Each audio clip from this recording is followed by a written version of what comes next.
Hey everybody, welcome to Mossback, the official podcast of the Mossback's Northwest video series from Cascade PBS. I'm Stephen Hegg. And I'm Knute Berger. And today, we're exploring the life and legacy of someone who practically invented Wild West mythology, Buffalo Bill. He brought his touring show to Seattle multiple times in the early 20th century. Audiences loved it, but what he sold as authentic was anything but. If you haven't already seen the video, take a few moments to watch it. I think it'll make this conversation much more interesting and relevant. You can find the video in the show notes, but for now, saddle up.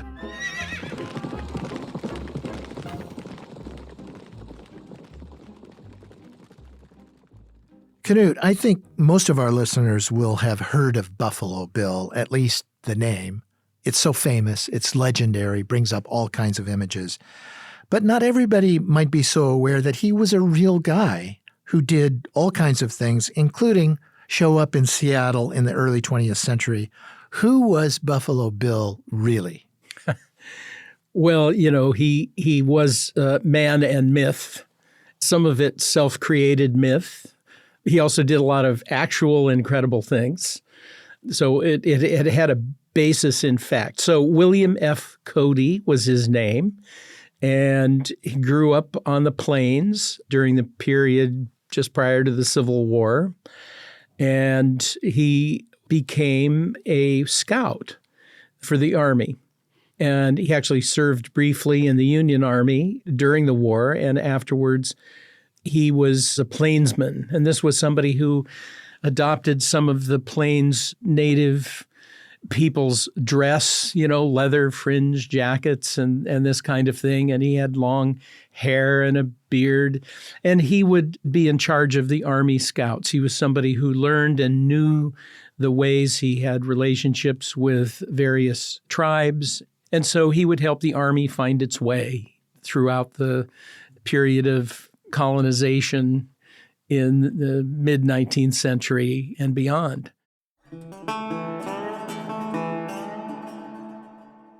When and why did he decide to call himself Buffalo Bill? Well, he was called Buffalo Bill because he was actually an incredible shot. I mean, whatever you want to say about Buffalo Bill, he was a prodigious rifleman. As an Army scout, and as a professional buffalo hunter, he had been all over the place with the Army, leading large contingents of scouts, helping to feed the Army on the way. And of course, buffalo was a source of sustenance for soldiers as it was for indigenous people. And then some writers on the East Coast began writing about him, and about the buffalo hunters. I mean, this was a very sort of dramatic thing. You have this, you know, incredibly large horned animal living in the millions on the plains. And, you know, hunting them became a kind of sport, although it was a little like shooting fish in a barrel once you had horses and powerful rifles to shoot them with. But it became kind of like safari hunting in Africa, where wealthy individuals began, you know, taking the train and coming out to the Great Plains, and they wanted to bag a buffalo. And Bill would often escort these people on hunting expeditions, safaris essentially. I came across such a hunting party. This one was a giant excursion by the son of the Russian Tsar Alexander II at that time. His name was Archduke Alexei. It entailed cavalry, many wagons of champagne, cooks, luggage, and Buffalo Bill and George Armstrong Custer accompanied the Archduke on this giant hunting excursion in the plains of Nebraska, where they bagged many buffalo. The natives put on riding and hunting shows for them, and the whole thing just sounds so over the top and expensive. It's a movie in itself. Oh, yeah, I can believe it. And it probably did some to influence the idea of the Wild West show, because people from back east began to get interested in coming out, and it was easier to come out because the railroads could get you to St. Louis, or they could get you beyond St. Louis. And, one thing white Americans agreed about after the Civil War was settling the West.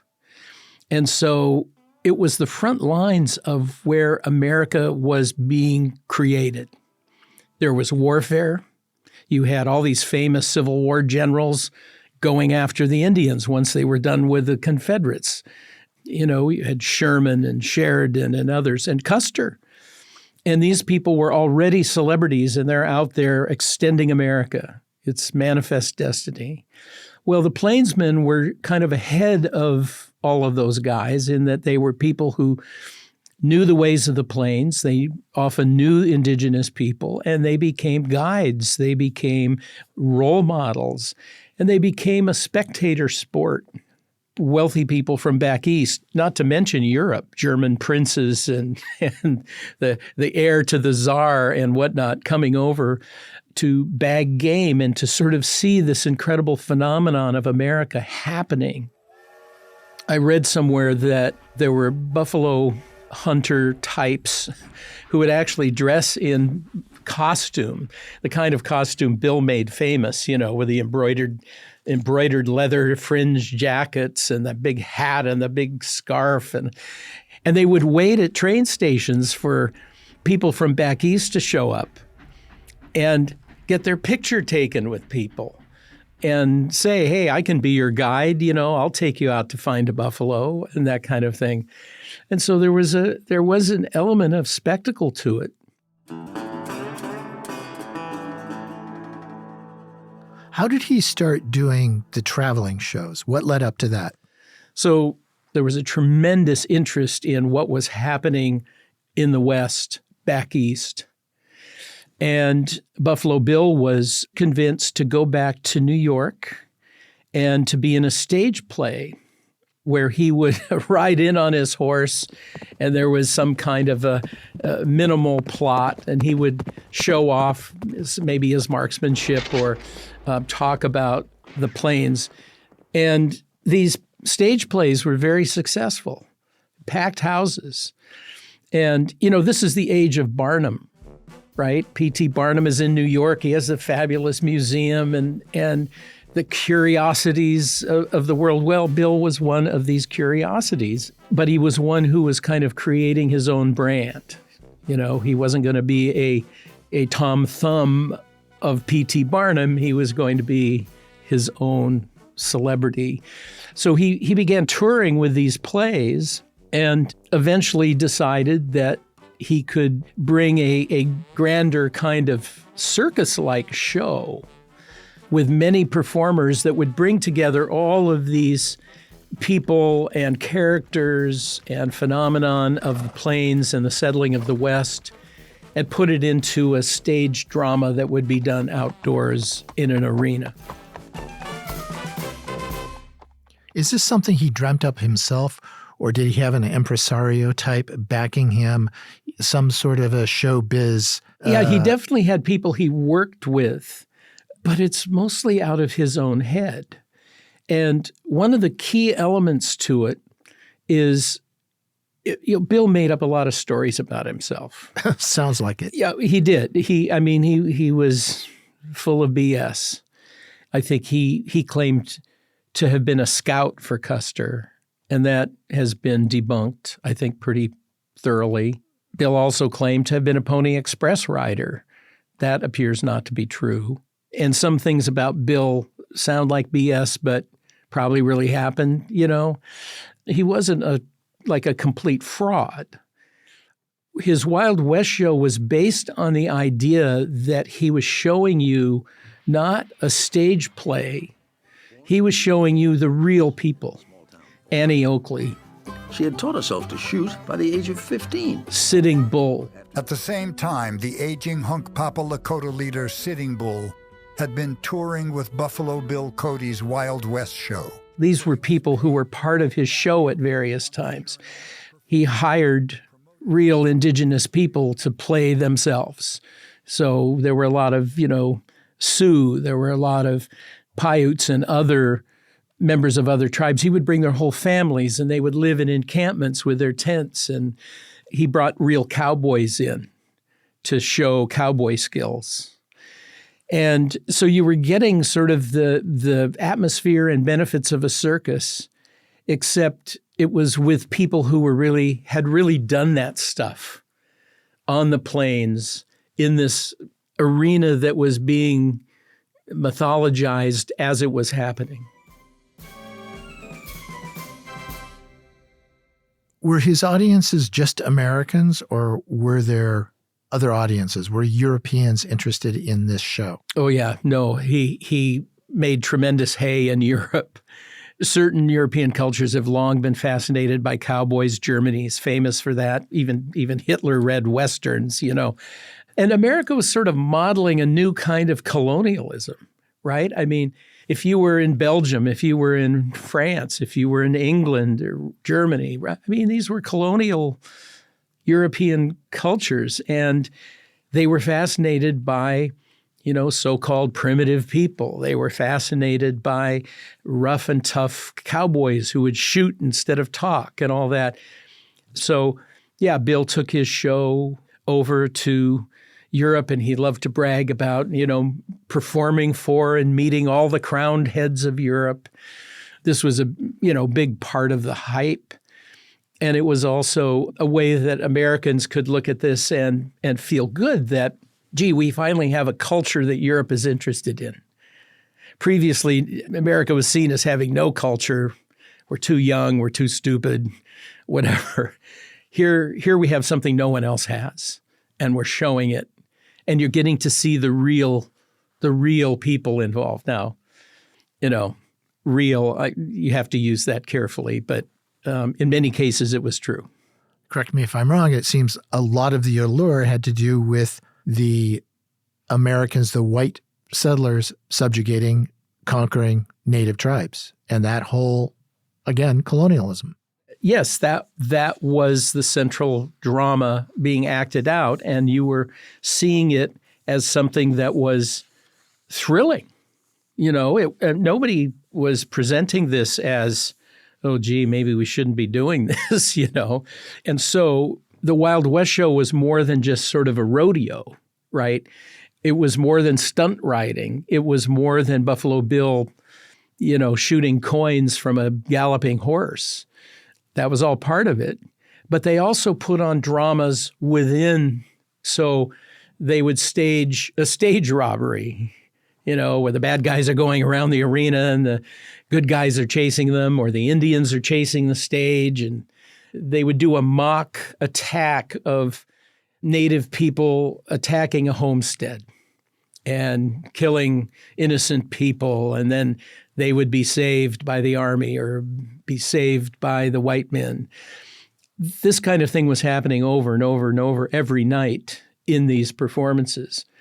So you're essentially seeing the kind of creation of the Western in 3 dimensions, sound, sight, right in front of you. And people loved it.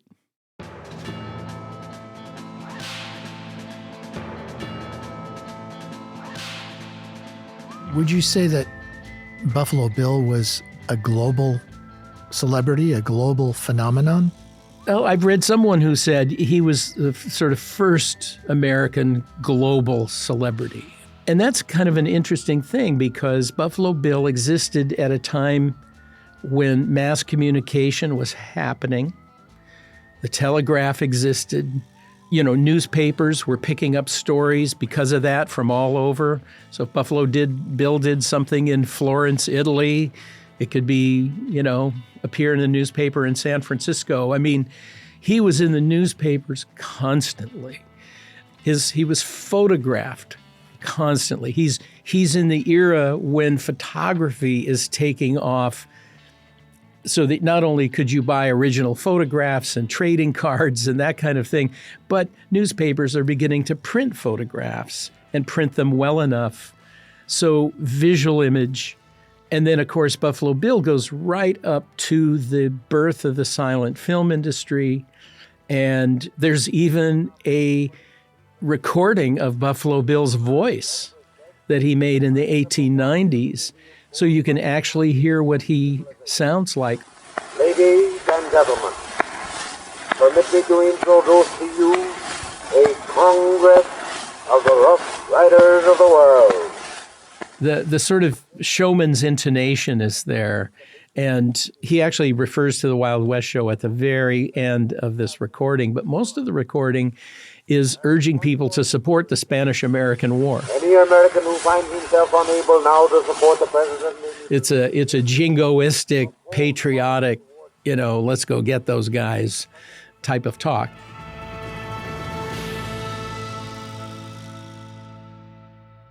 When did Buffalo Bill first show up in Seattle, and how often? Well, from my count, he got here fairly late in the day for Buffalo Bill, because the real heyday of the Wild West shows is 1880s and 90s. And, part of that popularity, and this goes to some of the reach of his celebrity, was the completion of the transcontinental railroads. So how do you get an operation like Buffalo Bill's circus to the people? Well, you need lots of boxcars. Roadshow. He's traveling literally with hundreds of performers, hundreds of workers, guys to put up the tents, build the arenas. There was like a whole train car full of guys who plastered posters all over the next town. So they had advance men, going ahead to advertise, Bill is coming, Bill is coming. He got here in about 1908, and then he came back a couple of times. 1914 and 1915 was his last visit here. The show had been kind of whittled back by then, and he was actually joined with a circus group. So it was still Buffalo Bill and the show, and he was a big part of the appeal. You see in some of the ads or the newspaper articles, it will say Buffalo Bill will appear at every performance in person. That was really important. You don't want to see a Beyonce concert without her, right? Even though it's colorful and flashy and everything. Often in the later years, he would kind of introduce things. Then he would make an appearance toward the end where he'd, do some marksmanship. But his role kind of whittled back as time went on. Were there any reviews? What was the reaction of the Seattle audiences? Yeah, well, I have a clipping. This is from September 18th, 1908, from the Seattle Star. And the headline is, "Whoopee! Buffalo Bill's bunch hits town." Buffalo Bill, his cowpunchers, stage drivers, redskins, sorry about that, and the rest of his polyglot crowd, comprising nearly every race that rides a horse, pulled into Seattle this evening, and this afternoon gave a show that took thousands to the showgrounds at 29th and Jefferson. And then it proceeds to talk about some of the things, the old romance of the cow day on the plains was reenacted in all the glory of the puncher and his bucking broncos. The stage driver took the stagecoaches around the ring through bands of Sioux, Pawnee, and Apaches, while their career at the other end of the tent was varied by a skirmish with red-shirted and masked outlaws. Cossacks in their short stirrups and girthless saddles showed that the ability to stick on the hurricane deck of a cayuse was not confined to this continent. And that's actually interesting to mention about the global celebrity part.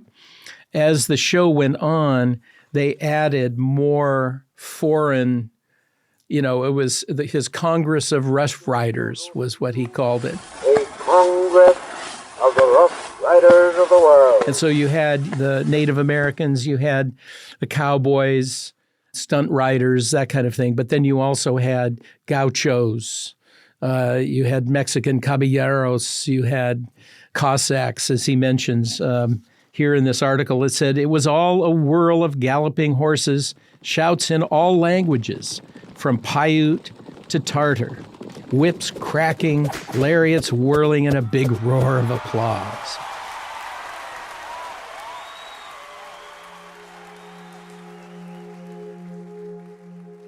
It's very interesting to me what his relationship with natives, especially the natives he cast in his shows, must have been like. Do you know anything about his relationships with natives? In the reading that I did, I think it's one of those characteristics of the plainsmen to both idolize native people on the one hand while killing them on the other. And there's no question that beyond buffalo hunting for sport, it was an act in furtherance of genocide. The idea was if we wipe out the buffalo, we will destroy native people's ability to subsist in this area that we want to settle. And that was a very conscious thing on the part of many people. So you would have people showing up buffalo hunting where it was just an act of extermination. They didn't take the robes, or they didn't take the meat. But I also think, he did have respect for showcasing actual native people and how they lived, respect for their ability to survive and thrive on the plains. But, there's no question that it was exploitive.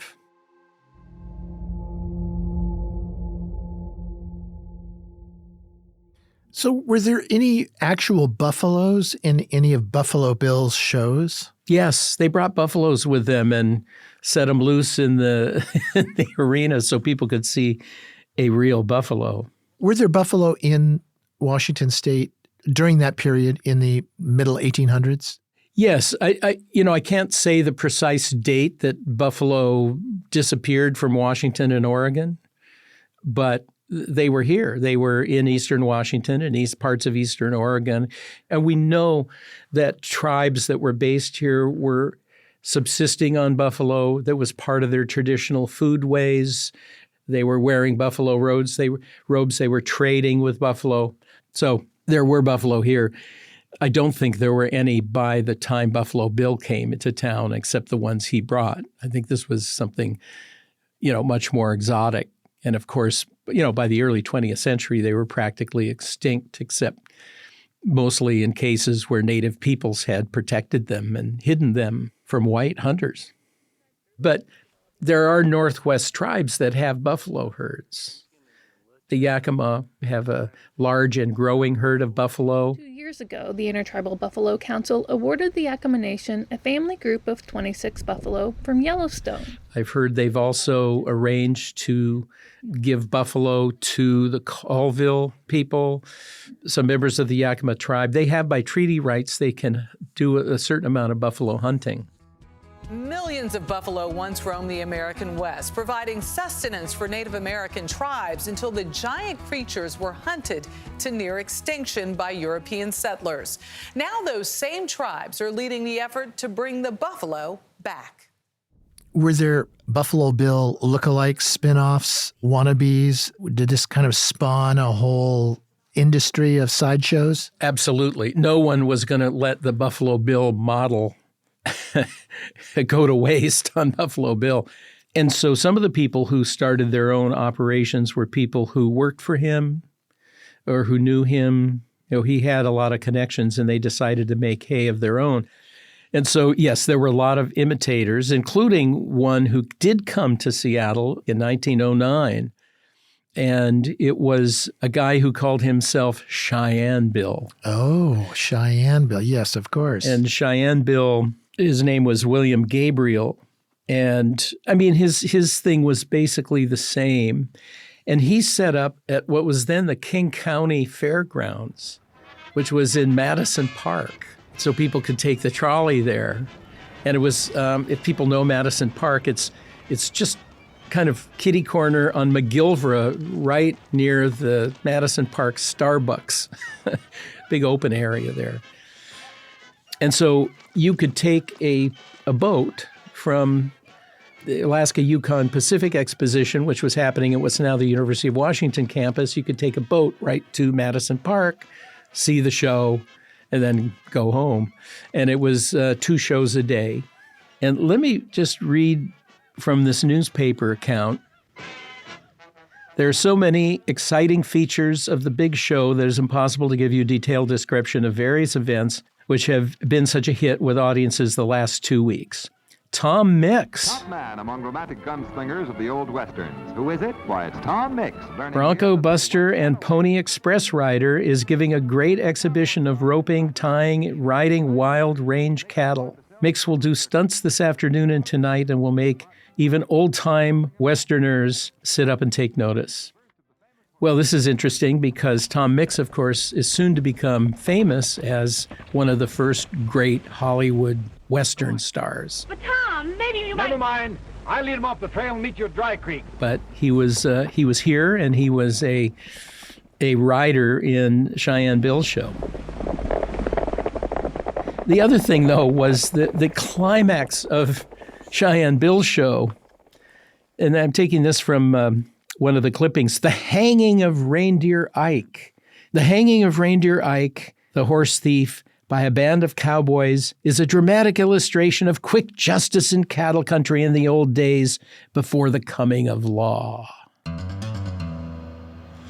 So, you're watching the spectacle of the West, and then the climactic act is this guy literally being dragged across, tied to a horse, dragged across the arena, and hung.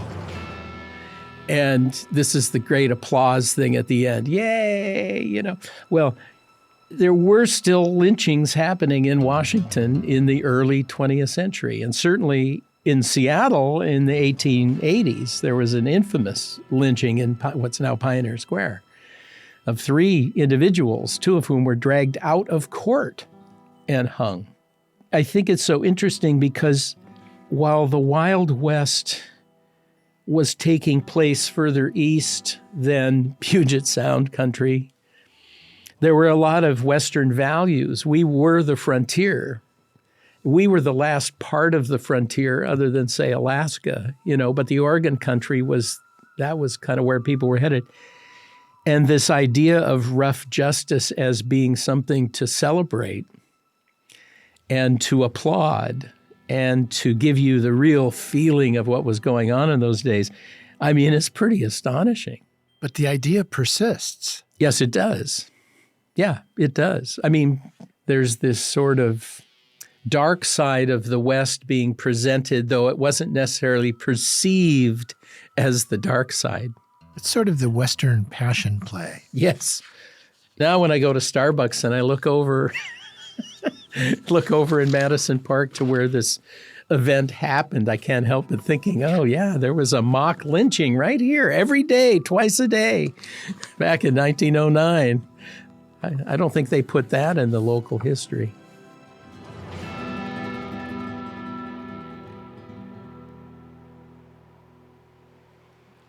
Everything you've talked about, the show, the manufacture of this image, it just seems so something that I've known growing up. And of course, I grew up in an age when we did play cowboys and Indians, and the idea of Buffalo Bill was very present. Why do you think Buffalo Bill was able to create such a long-lasting, pervasive mythology? I think he just rode and capitalized on a wave of interest that essentially is America's origin story.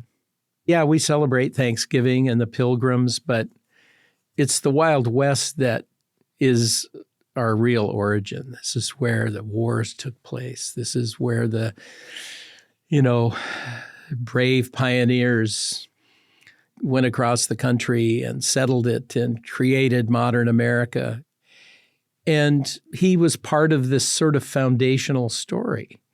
He was out there before everybody else was out there doing these things. It was at the forefront of that. So when Buffalo Bill is out there on the plains and people are writing about him or they're asking him to come to New York and be in a play where he plays himself, and then that generation sort of passes on and Teddy Roosevelt comes along and says, well, Americans have become soft. They need to get out in the wilderness. They need to, kill a moose.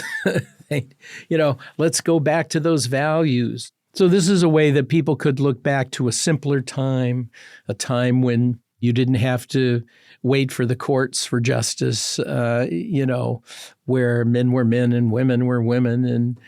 And that's, look at the politics of the present. This is still a compelling myth. Make America great again. Well, what's the again? What's the again? The again is part of this continuum that Buffalo Bill represented and promoted and profited from. And, it worked its way into Hollywood. It worked its way into television. And we're still making Westerns. And maybe they're more complicated than they used to be, but it's still, Yellowstone is still one of the most popular TV shows ever. So this stuff is all alive in us.